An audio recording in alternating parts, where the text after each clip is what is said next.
He started with a lie. A strategic, brilliant, calculated lie that changed everything. George Johnson walked into a Chicago bank in 1954 asking for $250. The answer was no. 3 days later, he walked into a different branch. Same request. But this time, he had a different story. He told them the money was for a vacation to California, a family trip. This time, the bank said yes. With that $250, plus $4 from his own pocket, George and Joan Johnson founded Johnson Products Company in Chicago, Illinois.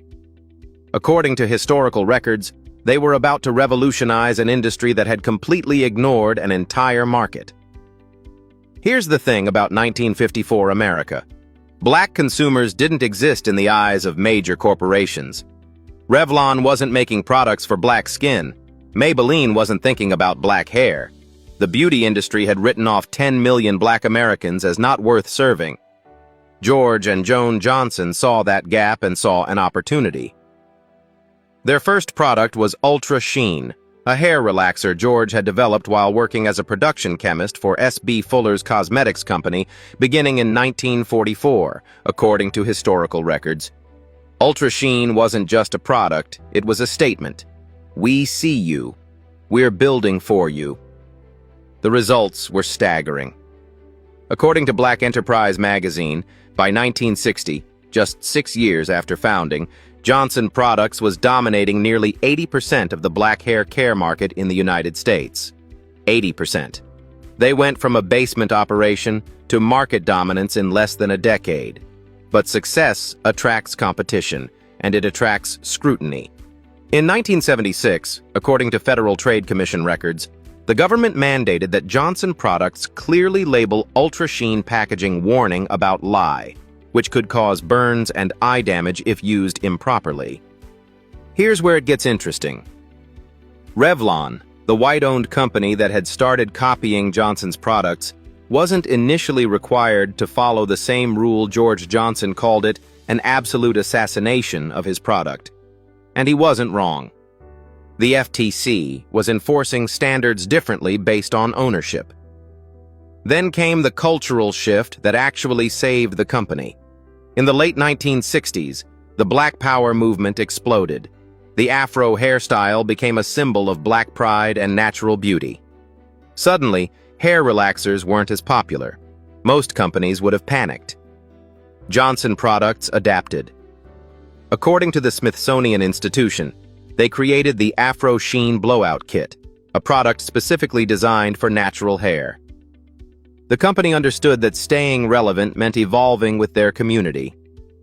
In 1971, Johnson Products became the first black-owned company ever listed on the American Stock Exchange, AMEX, according to the New York Times. Think about that. The first.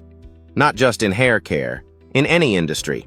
They had shattered a ceiling that most people didn't even know existed. By 1976, according to Crane's Chicago Business, the company had reached $40 million in annual sales with 500 employees in Chicago and a factory in Nigeria. They were global. They were powerful. They were untouchable.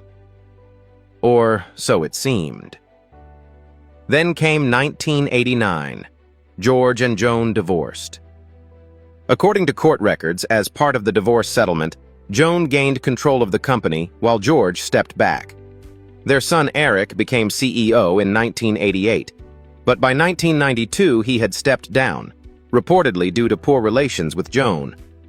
In 1993, Joan made a decision that sparked national debate.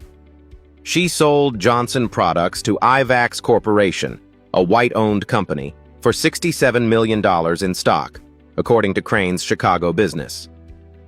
Black Enterprise magazine ran a controversial cover story asking, should black businesses be sold to whites? It became the question of the moment. But here's the full story. Joan retained 54% ownership of the company. She didn't lose control. She strategically monetized it. And according to her son Eric, she monetized the company, which was a very intelligent thing to do at the time. The company changed hands multiple times after that. In 2004, Procter & Gamble acquired it. But in 2009, according to multiple sources, an African-American investment firm purchased Johnson Products and re-established it as a black-owned company. Once again, George and Joan Johnson's story isn't just about success. It's about what happened before success even became possible. It's about seeing a market nobody else could see. It's about lying to a banker and building an empire anyway. It's about adapting when the culture shifted.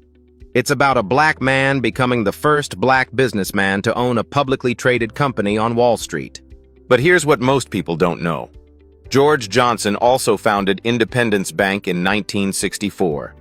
He became the first black American to serve on the board of directors of Commonwealth Edison, one of Illinois' largest utility companies. And Johnson Products sponsored Soul Train, making them the first African-American company to sponsor a nationally syndicated television program. One $250 loan. One lie about a vacation. One man and one woman who understood their community so completely that they built something that lasted for generations.